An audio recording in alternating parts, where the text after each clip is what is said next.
안녕하세요. 반갑습니다. 비트코인 뉴스팡입니다. 2030년까지 비트코인 2200% 오른다라고 캐시우드의 초강세 시나리오가 나왔다라는 기사인데요. 도움이 되시다면 좋아요, 구독, 댓글, 알림 설정 해주셔서 최대한 빠르게 정보 받아보시길 바라겠습니다. 아크인베스트의 CEO인 캐시우드는 이 비트코인이 2030년까지 최대 2200% 상승할 수 있다라는 강세 전망을 내놓고 있습니다. 현재 수준에서 이제 240만 달러까지 상승할 수 있다라는 계산인데요. 이 근거로 세 가지 요인을 들고 있습니다. 첫째는 기관 투자자들의 비중 확대.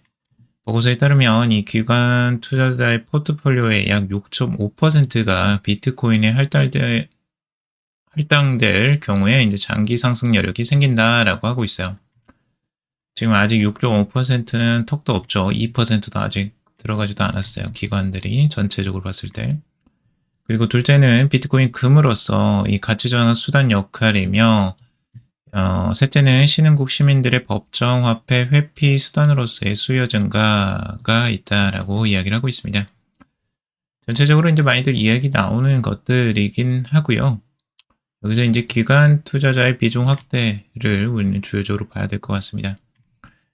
이 같은 수요가 이제 복합적으로 작용하면 비트코인이 지금보다 훨씬 더 널리 채택될 것이다 라고 전망을 하고 있고, 규제 변화, 기술적 리스크, 시장 환경 등의 변수는 여전히 존재한다라는 우려의 목소리도 있습니다.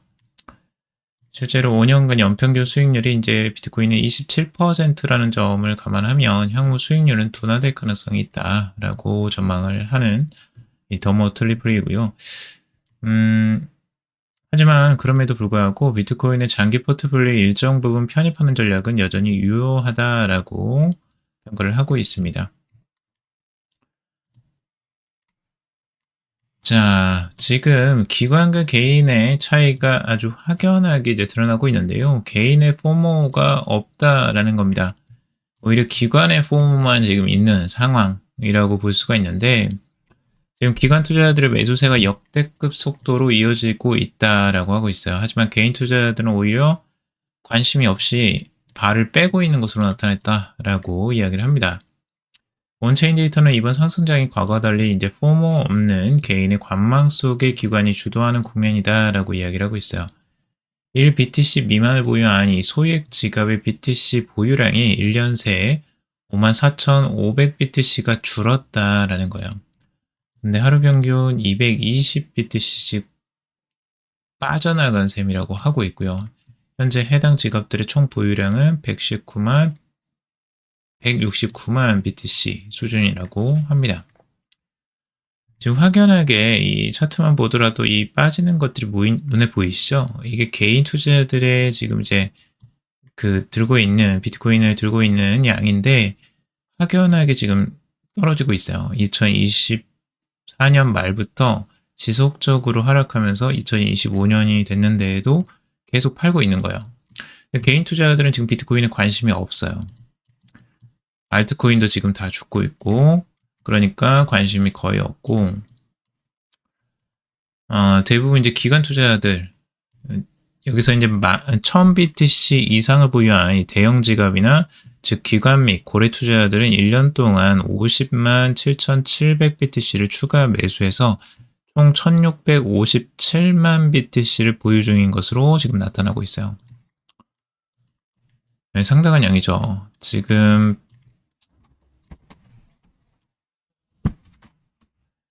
개인 투자자들 같은 경우는 220BTC가 이제 빠져나가고 54,500BTC가 줄었는데 지금 기관 투자자 같은 경우는 계속 더 들어오고 있다는 거예요. 50만 BTC가.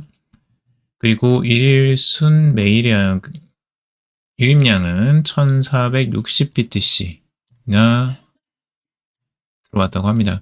BTC 과거의 성공 개수는 0.86 으로 플러스로 집계가 되어 있고 가격 상승과 동반되는 매수세가 강하게 나타나고 있다라는 겁니다.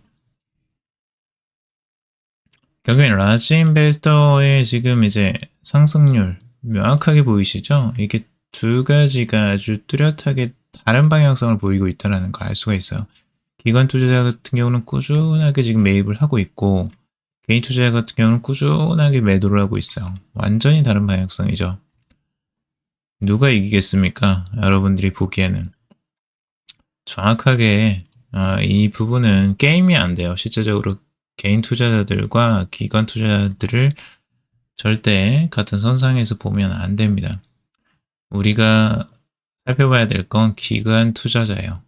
기관 투자자가 지금 어떻게 투자를 하고 있나. 이들이 전문적인 투자꾼들이고 이 꾼을 따라가야지 우리가 돈을 벌 수가 있습니다. 절대 개인 투자자 따라가면 돈을 잃게 돼요. 그래서 여러분들은 이 판단을 명확하게 하셔야 되고, 여기서도 이런 이야기를 하죠. 이번 사이클은 과거와 달리 개인 투자자들의 포모 심리가 거의 감지되지 않는다. 상승 여력이 충분하다. 개인 투자자들이 이렇게 욕심, 탐욕이 없는 상태, 오히려 매도를 하는 상태는 아주 충분히 매수할 수 있는 기회가 남아있다라고 분석을 하는 거예요. 상대 강도 지수도 57.15로 아직까지 과매수 국면까지는 이제 진입하지 않았다라고 여기서 이야기하고 있고요. 이렇게 차트를 보시면 명확하게 비교가 되죠. 리테일 개인 투자자들 쭉 빠지고 있고 기관 투자자들 계속 증가하고 이게 2024년 말부터 지속적으로 올라가고 내려오는 완전히 상반된 흐름들을 보여주고 있습니다. 자, 메타 플랜이 비트코인 보유량 12,345BTC. 뭔가 메타 플래닛은 이 숫자 맞추기를 좋아하시는 것 같아요. 그래서 1111 이렇게 맞추더니 이제 다시 1, 2, 3, 4, 5로 맞췄어요.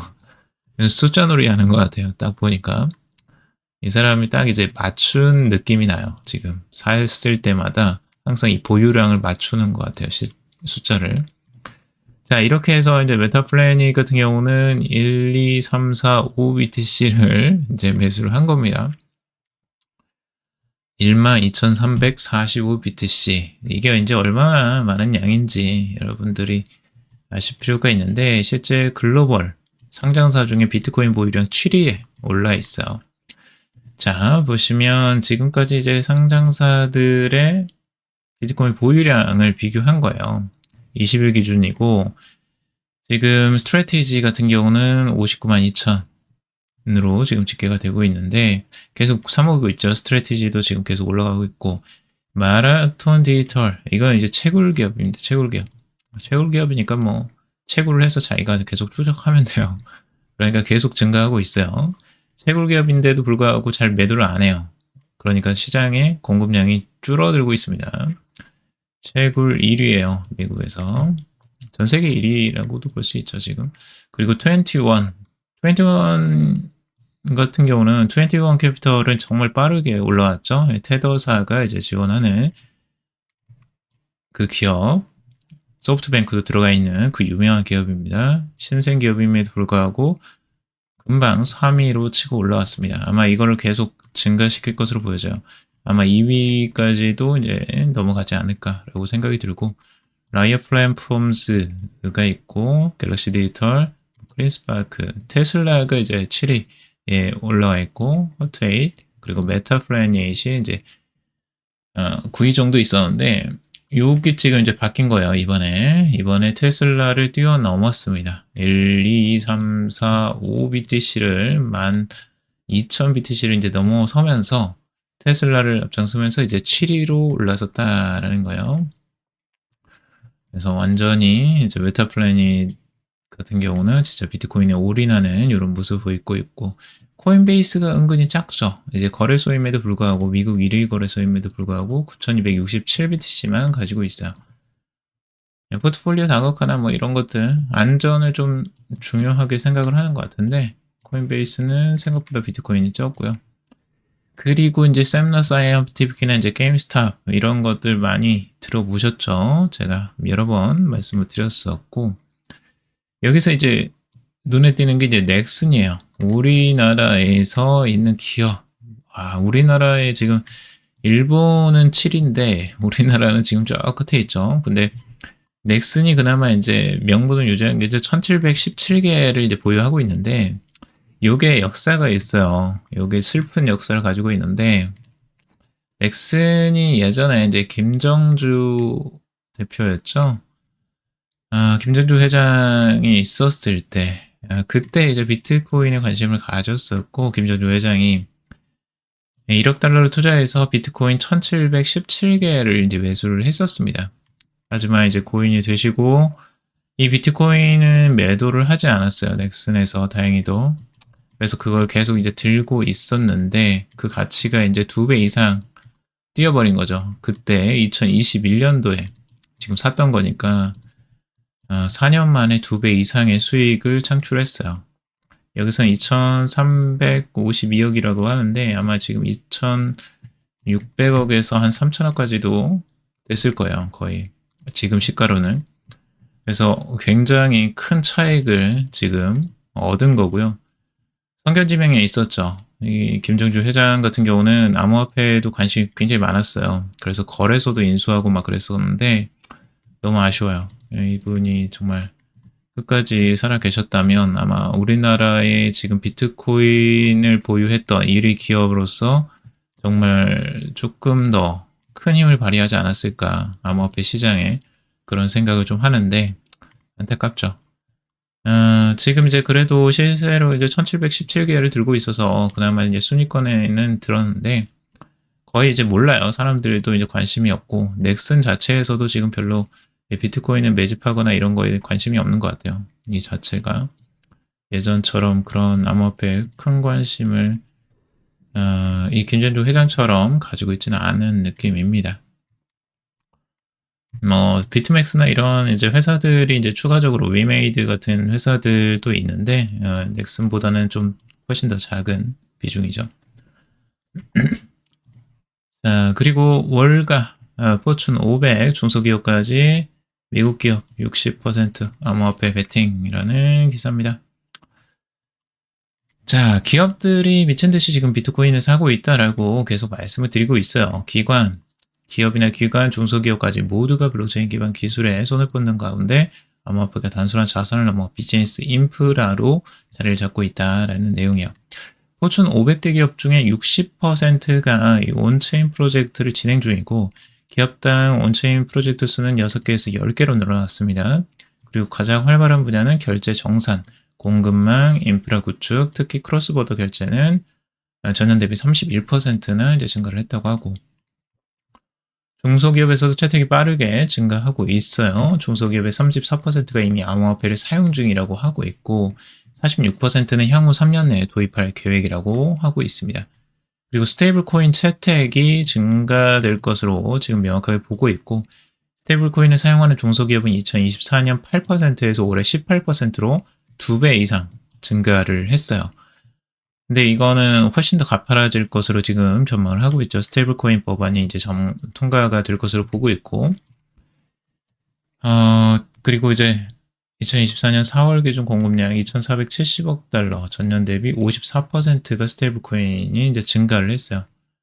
이중 서클이 시가총액 620억 달러로 사상 최고치를 또 기록을 했고, 실제로 서클과 테더가 보유한 미국 국채가 독일보다 더 많아졌다는 거예요. 그만큼 스테이블 코인이 보유한 이제 국채의 보유율만 해도 한 나라를 넘어서는 규모라는 거예요. 우리나라는 젠장 넘어섰고, 이제 독일까지 넘어서는 이런 형태로 어마어마한 지금 힘을 가지게 되는 겁니다. 이런 스테이블 코인 기업들이. 그리고 토크나, 현실 자산 토크나 RWA라는 것도 빠른 증가세를 지금 나타내고 있다고 해요. 2024년 4월 이후에 2025년 4월까지 이 RWA 시장은 245배나 성장을 했다고 합니다. 민간 신용과 이제 토크나 국채 같은 것들이 지금 각각 받고 있고요. 앞으로 이거는 더 가팔라질 것으로 보여져요.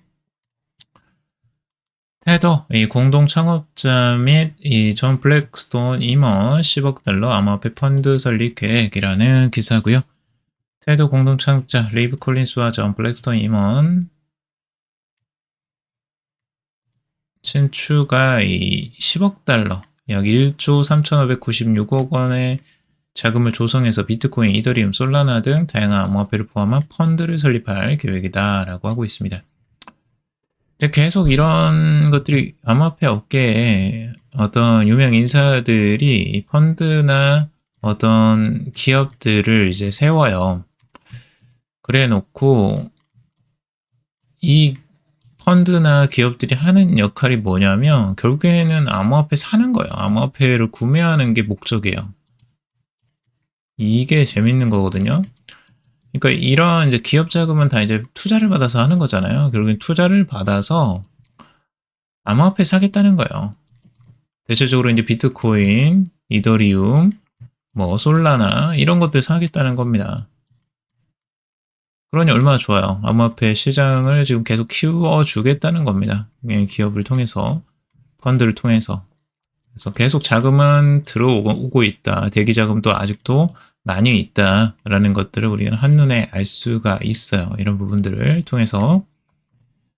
자, 그리고 앤서니 팜플리아노, 역시 프로캡 BTC, 이번에 또 1208BTC를 매입했다고 해요.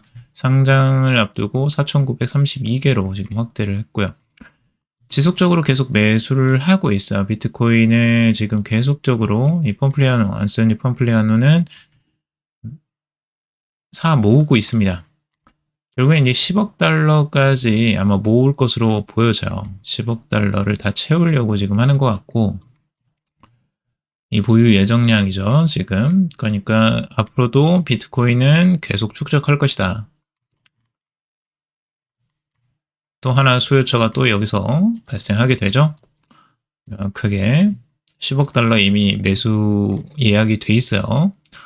자, 그리고 억만장자 투자자 필립 라퐁, 이 비트코인 가능성 더 많은 생각을 하고 있다. 억만장자 투자자인데 필립 라퐁이라는 사람이 이제 그 예전에 비트코인에 이제 관심을 갖고 계속 투자를 이제 하려고 하고 있어요. 조금씩 매수를 하고 있는데 뭐 그 비중이 그렇게 높지는 않아요. 엄청나게 많이 들어오지는 않았지만 계속 이제 간을 보고 있는 거죠. 이 비트코인을 투자를 빨리 했었으면 더 좋았을 텐데 이런 이제 후회를 하고 있는 거예요. 지금 현재 이 사람 되게 재미있어요. 전 세계 경제의 순자산을 지금 추산했는데 비트코인이 그중 최소 1, 2%의 비중을 차지해도 비현실적인 평가가 아니라고 언급을 했습니다. 장기적으로 비트코인의 가치는 2배로 증가할 수 있다라고 보면서 비트코인이 20만 달러를 상회할 수 있음을 시사하고 있다라고 이야기를 하고 있습니다. 이 사람 뭔가 지금 아는 척을 좀 하고 있는데 실제적으로 이제 신생아예요. 완전히 처음 들어온 신생아 같은 사람이에요. 억만장자가. 비트코인 잘 모르다가 이제 알고 비트코인이 무엇인지 알고 내가 이 좋은 걸 왜 지금 알았을까 이렇게 후회하고 있는 사람입니다. 그래서 조금씩 이제 사모으고 있는 사람이라고 보시면 되고 억만장자임에도 굉장히 이런 이제 보는 눈이 없으면 결국에는 못 사는 거예요. 그래서 여러분들이 지금 비트코인을 제대로 잘 투자를 하고 있다면 이 억만장자보다 낫다. 더 빠르게 비트코인을 알아보시고 투자를 하고 계시는 거니까 굉장히 앞서가고 계신 거다. 이렇게 생각하시면 될 것 같습니다. 그러니까 이런 사람들이 계속 늘어날 거라는 거, 이게 이제 중요한 겁니다. 결국에는 몰랐던 사람들, 억만장자든 뭐 대기업 뭐 임원이고 CEO든 이 사람들도 이제 전통적인 자산에 익숙해 있기 때문에 아직 암호화폐에 익숙하지 않아요. 그래서 뭐 구글이나 뭐 아마존 다들 비트코인 매수 안 하잖아요, 지금. 그 사람들도 조심스러운 거예요, 계속. 그래서 이런 부분들은 여러분들이 오히려 앞서가고 있는 거라고 생각하시면 되고 이런 사람들이 계속 늘어날 것이다 라고 보면 될 것 같습니다. 로빈후드 CEO가 이제 암호화폐가 전통 금융시장을 대체할 것이다 라고 이야기를 하고 있어요. 그래서 로빈후드의 최고 경영자 블러드 테네브가 암호화폐의 잠재력을 강조하면서 전통 금융시장을 대체할 수 있다 라고 이야기를 하고 있습니다. 테네브는 최근 CNBC와 인터뷰에서 암호화폐를 단순한 투자 자산이 아닌 금융 서비스의 새로운 인프라로 봐야 한다라고 이야기를 하고 있어요. 암호화폐를 바라보는 두 가지 관점이 있는데 하나는 옵션 선물 주식처럼 거래 가능한 자산으로 보는 것이고 다른 하나는 근본적인 기술로 보는 거예요. 후자의 관점에서 암호화폐는 금융 서비스의 진화에서 다음 단계에 해당한다라고 이야기를 하고 있어요. 구체적으로 그런 금융 서비스가 종이와 연필, 서류 기반 시스템에서 메인프레임, 그리고 클라우드로 이동하는 것처럼 이제는 암호화폐로 전환되는 단계다라고 이야기를 하는 거죠. 그 시스템이 완전히 바뀌는 거야. 우리가 자산이 바뀌는 거라고 생각하는 게 아니고 이 금융 시스템 자체가 완전히 통째로 뒤바뀌고 있다라는 걸 우리는 염두에 둬야 돼요. 완전히 예전의 아날로그 형식의 그 방식, 지금 현재 우리가 사용하는 이제 현금 같은 경우는 완전히 아날로그 방식이라고 보시면 돼요. 이제 지폐를 그냥 숫자로 입력해가지고 전자적으로 지금 사용하고 있는 거지, 이게 진짜 디지털화된 건 아니거든요. 근데 이게 지금 암호화폐가 들어서면서 정말 진짜 디지털이 되는 거예요.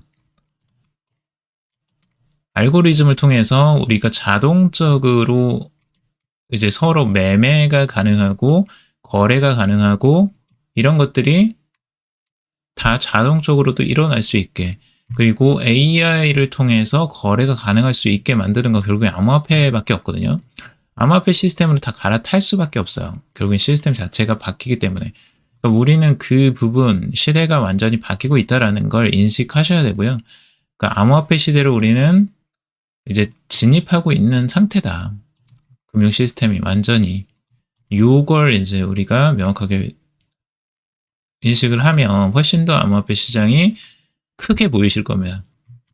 지금 우리가 단순하게 그냥 주식을 대신해서 암호화폐를 자산으로서 투자하는 그 정도로만 인식하시면 너무 시장이 작아요. 이걸 대체하는 게 아니에요. 이 자체가, 이 부분을 명확하게 인식하실 필요가 있습니다. 자, 그리고 이제 조만간 암호화폐를 담보로 주택 매매도 가능해질 것으로 보고 있어요. 지금 주택금융청, 미국의 연방금융청에서 이제는 대출 신청자가 암호화폐를 현금으로 전환하지 않고도 연방 모기지 신청에 활용할 수 있도록 하는 방안을 추진 중이라고 해요. 이거 획기적이죠? 암호화폐가 그만큼 이제 중요한 자산이 되고 있는 거예요. 이 FHFA는 이 주택대출 증권화 기관인 페니메이와 이 프레드맥이 은행으로부터 주택담보대출을 구매할 때 주택 구매자의 암호화폐 보유량을 대출 심사 기준에 반영하도록 고려하는 것을 지시했다라는 겁니다. 결국엔 예전에 암호화폐의 보유량은 계산에 쳐주지도 않았죠. 자산으로 쳐주지도 않았고, 담보도 당연히 되지도 않았고, 이거 거의 뭐 사기라고만 했었으니까요. 근데 지금 이게 중요한 대출 심사 기준에 반영이 된다는 거예요. 주택 대출에. 시대가 진짜 많이 변했죠. 그래서 이런 부분들, 암호화폐가 정말 중요해지는 자산이 되고 있고, 디지털 시대에 완전히 이제 확장이 되고 있다라는 거 명확하게 볼 수가 있는 거죠. 자, 오늘은 여기까지 정리해봤습니다. 여러분들 도움이 되셨길 바라고요. 도움이 되셨다면 좋아요, 구독, 댓글, 알림 설정 하셔서 최대한 빠르게 정보 받아보시길 바라겠습니다. 투자에 관련된 정보들 참고사항일 뿐이고 좋으냐 아니니 투자하실 때 여러분들 스스로 꼭 판단하시고 결정하시길 바라고요. 오늘도 방송 들어주셔서 감사합니다.